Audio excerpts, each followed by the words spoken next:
Chosen one, God is weeping right now. Not because you have fallen, not because you have wandered too far or failed too many times. God is weeping because you are standing at the very door of everything you were created for, and you are about to walk away from it. Not because of wickedness, because of weariness. Because of the quiet lie that has convinced you that what you feel pulling at your soul is just longing, just imagination, just a dream that was never truly meant for you. And heaven cannot stay silent about this any longer. The grief moving through eternity right now over your life is not the grief of disappointment. It is the grief of a father watching his child reach for a door, fingers brushing the handle and then pulling back, turning, walking away. Not because the door was locked, but because something inside convinced that child the door was never meant for them. That kind of grief is the most tender grief there is. It is the grief of love watching love refuse itself. And that is what God is watching right now when He looks at where you are standing. You did not land here by accident. Something higher than coincidence moved your attention to this moment. And that something is crying out right now because the window you are standing in, the specific threshold you have reached in this season of your life, is one that does not remain open forever. Not because God is cruel, because seasons turn. Because the soil that is ready today may not be ready tomorrow. And you were born for this season, not the next one. This one, right now. By the time this message ends, you will understand exactly why you have been feeling what you have been feeling. You will understand what God sees when He looks at your life right now, what you have been so close to stepping into, what has been holding you back, and what the path forward actually looks like for someone who carries what you carry. But first, you need to understand something that changes the way you read your own life. Because the reason God is grieving is not vague, it is specific. And the signs that you are the one this message is speaking to are already written in the experiences you have been having. Pay close attention to what comes next. Because you have been living these signs without a name for them. There have been moments recently, sometimes in the middle of perfectly ordinary days, when emotion has moved through you without warning, not tied to anything specific, not the result of bad news or old memories suddenly surfacing, just a wave, a sudden weight in the chest, tears that form without a story behind them, a feeling of longing so deep it almost takes your breath. You try to dismiss it. You tell yourself you are just tired, just overwhelmed, just running low on something. But the wave keeps returning. And something in you, something quieter and older than your reasoning mind, knows this is not sadness. It is movement. Something is shifting beneath the surface of your life, and your body is registering it before your mind can catch up. This is not anxiety. This is not emotional instability. This is your spirit responding to the season that is pressing in around you right now. The ancient wisdom traditions understood that the soul speaks first through the body, through sensation and feeling, before understanding arrives with its proper words. What you have been experiencing is the deep knowing in you, waking up to the fact that something real is happening, something that requires a response. The tears, the waves, the wordless longing, these are not signs that you are falling apart. These are signs that something in you is about to come together. There is also a heaviness, not grief exactly, but something that lives in the body, a tiredness that sleep does not fully fix, a weight in the bones that does not match the circumstances of your day. You wake some mornings and the weight of something unseen is already with you before you have had a single thought. Not depression, not despair. Something that feels more like carrying something important without yet knowing what it is. As if your body has already received the assignment, but your conscious mind has not been told the details. That heaviness has a name in the ancient scriptures. It was what the prophet Jeremiah described when he said, "The word was like a fire shut up in his bones." It was what David felt in the wilderness, carrying the anointing before the moment had arrived to walk into it. The chosen are not exempt from weight. The weight is part of the preparation. It is the soul becoming strong enough to carry what it was chosen to carry. And the fact that you are still standing under it, still upright, still willing to hear what is being said, this alone is not a small thing. Something else has been shifting in you, perhaps more quietly than the others. The environments and people that once felt familiar, that once felt like home, have been feeling increasingly wrong. Not because you have become superior to those around you. Not because you have lost your love for people, but because you are changing, and the old containers no longer fit what is growing in you. The conversations that once satisfied no longer satisfy. The noise that once felt normal now pulls something away from you the moment you enter it. The gatherings that once left you energized now drain you within the hour, and you feel guilty about this, as if something is wrong with you for feeling it, as if the sensitivity you have developed is a malfunction. There is nothing wrong with you. This is the spiritual growth sensitivity that every chosen one moves through when the season of preparation is shifting into the season of purpose. When something is being built inside a person, the contrast between what is being built and what no longer aligns becomes sharper. You do not need to explain this to everyone around you. You do not need to force yourself back into spaces that have become too small. The discomfort of outgrowing old environments is not selfishness. It is formation, and it is evidence that the formation is working. Beneath these three signs lives a deeper pattern, a pattern that has been writing itself across the canvas of your life, one brushstroke at a time, for longer than you have been paying attention. And once you see the full painting, you will understand why heaven is grieving the possibility that you might turn away right now, of all times, when the final strokes are being laid. Has this been happening to you? You think of someone, and they contact you within the day. You need an answer, and it arrives through a stranger, through an overheard conversation, through a page that falls open to exactly the right line. You find yourself in exactly the right place, at exactly the right moment, with no logical explanation for why you chose that route, or that seat, or that hour. Repeating numbers catch your eye when something important is already on your heart. A song plays at the precise moment you needed it most. A phrase lands in your ears that answers the very question you were carrying in silence. These are not coincidences. The word coincidence was invented by a world that had forgotten how to recognize a hand.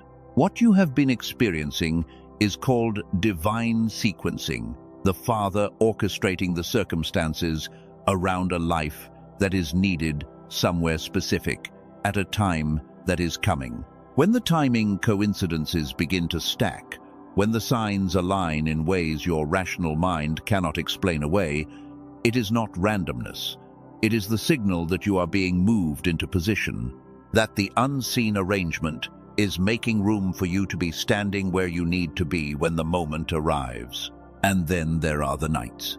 The 3 a.m. awakenings when something pulls you out of sleep with no explanation, the nights when the quiet is louder than any noise, and in that quiet something speaks. Not loudly, not in a way that feels theatrical, but there is a knowing in those night hours that does not come as easily in the noise of the day. Something that feels like you are being held by a presence too large for the room you are in, too intentional to be your own subconscious, too specific to be dismissed as dreams. The ancient scriptures are full of night encounters.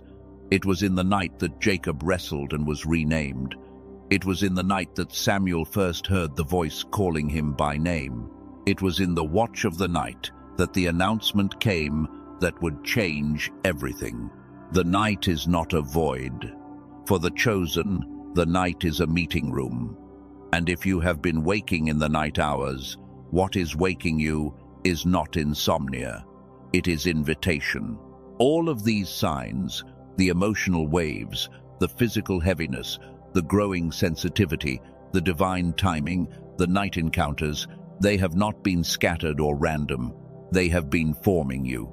And the wilderness season you have walked through, the season that felt too long and too stripped and too uncertain, has been doing three things simultaneously, all three invisible from the inside.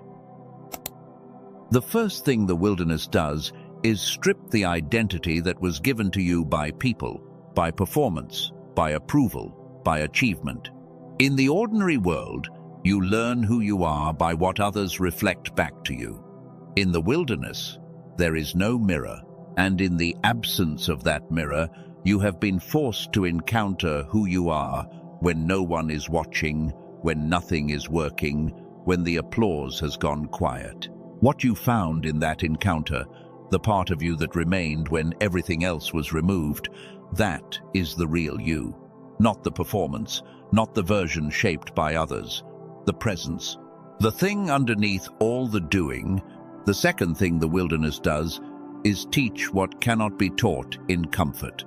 There are qualities in you right now that could not have been deposited any other way. Patience, deeper than it was 3 years ago. Compassion for the struggling that you could not have carried before you struggled. Wisdom about what matters and what does not, that only comes from having had your certainties stripped one by one. A groundedness that comes only from having had nothing to stand on, except the thing that did not move. These qualities were not given to you from outside. They were excavated out of you. They were always there, but they require pressure to emerge. The diamond is not formed in comfort. The pressure of the wilderness was not cruelty. It was purpose. Every day of that season was building something the next season absolutely requires. The third thing the wilderness does is separate you from what you cannot carry forward. Some of what left your life in this season was not taken from you as punishment. It was released from you as preparation. Relationships that could not withstand the weight of your calling were not prizes removed from you. They were weights removed so you could move. Old versions of yourself, old habits of thought, old agreements you had made with smallness and invisibility, they could not survive the wilderness because they were never meant to come with you into what is next. You did not lose them. You shed them. And there is a profound difference between losing and shedding. There was a woman in the ancient scriptures who almost missed it.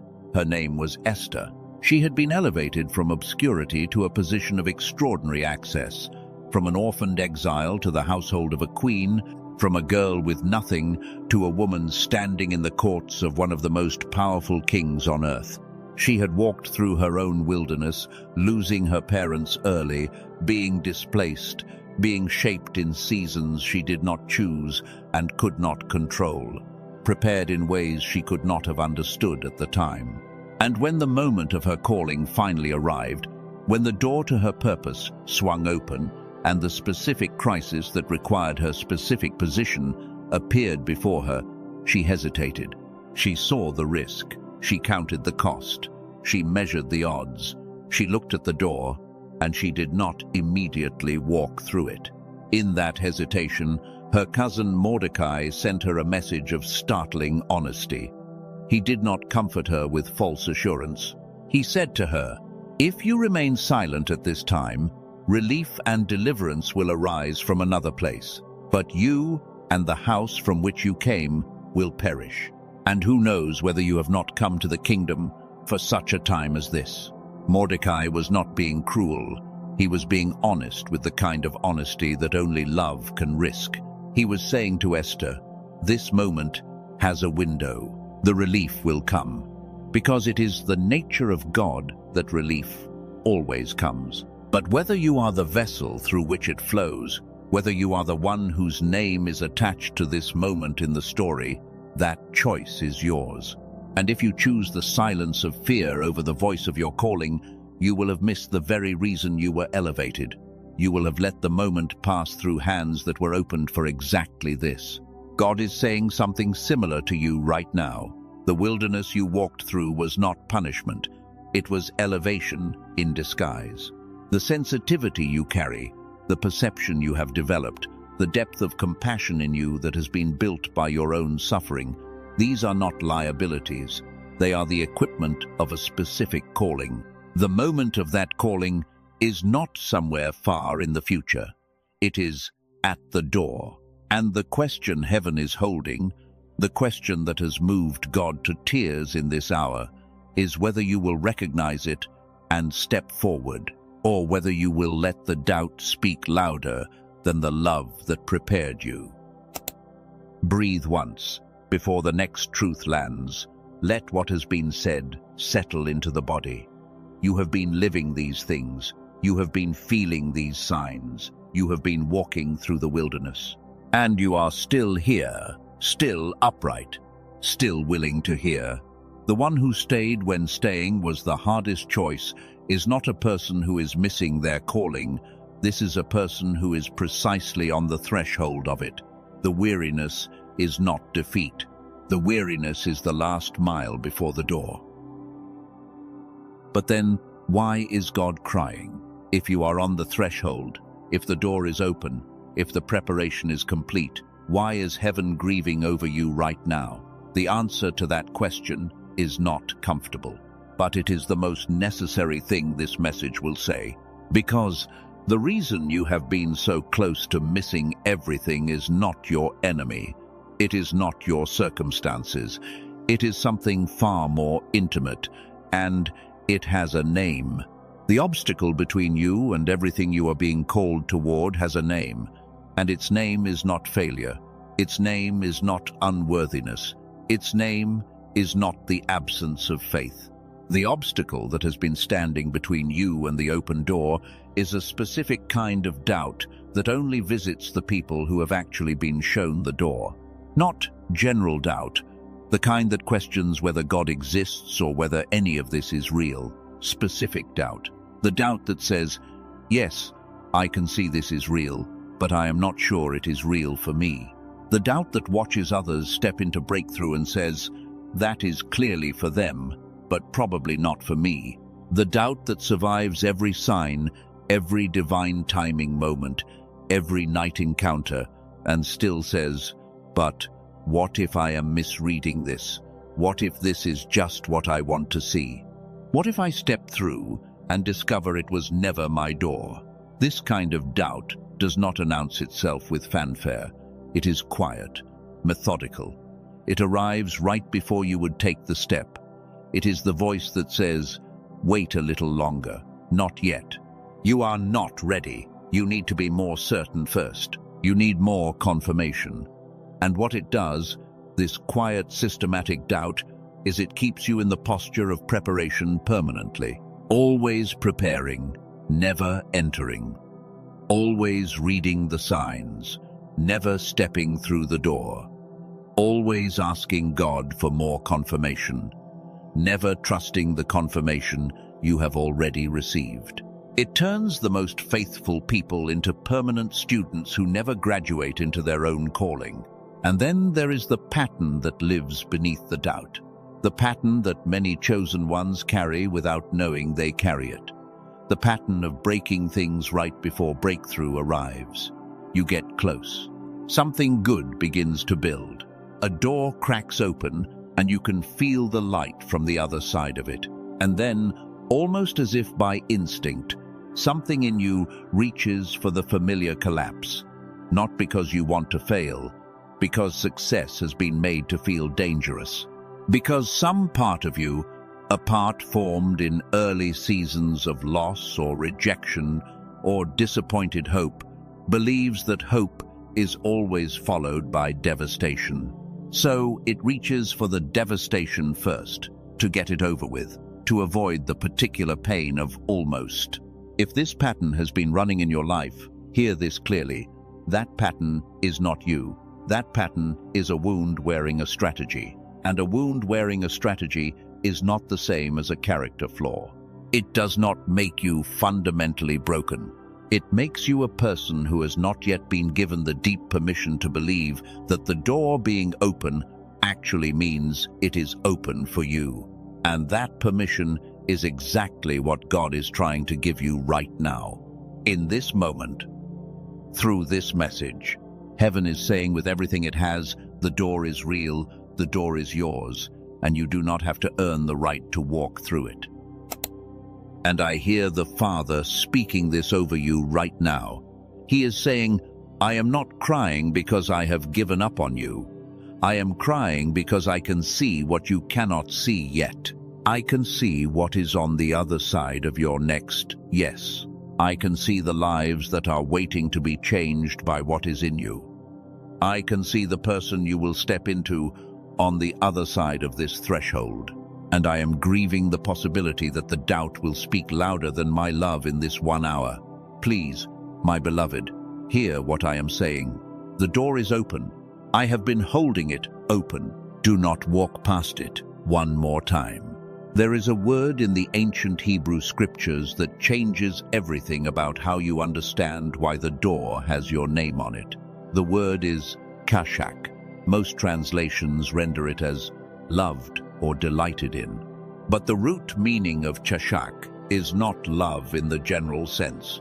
It carries the idea of a deep, specific attachment, a binding of the heart to a particular person, a choosing that was never based on size or strength or worthiness.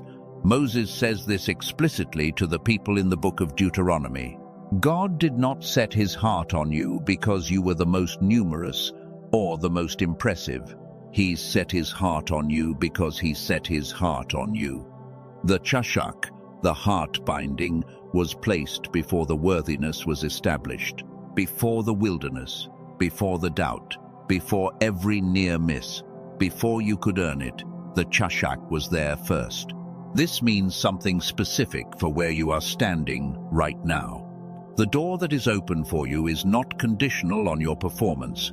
It is not being held open because you have been faithful enough or spiritually prepared enough or worthy enough this particular season. It is being held open because the one who made the door also made you, and long before you took your first breath, he bound his heart to yours with the chashak that does not let go. What you are standing at is not a door you earned. It is a door that was built with your name already written on it. And the grief of heaven is not that you have failed to deserve it. The grief of heaven is that you are standing at the door bearing your own name and not recognizing yourself in it.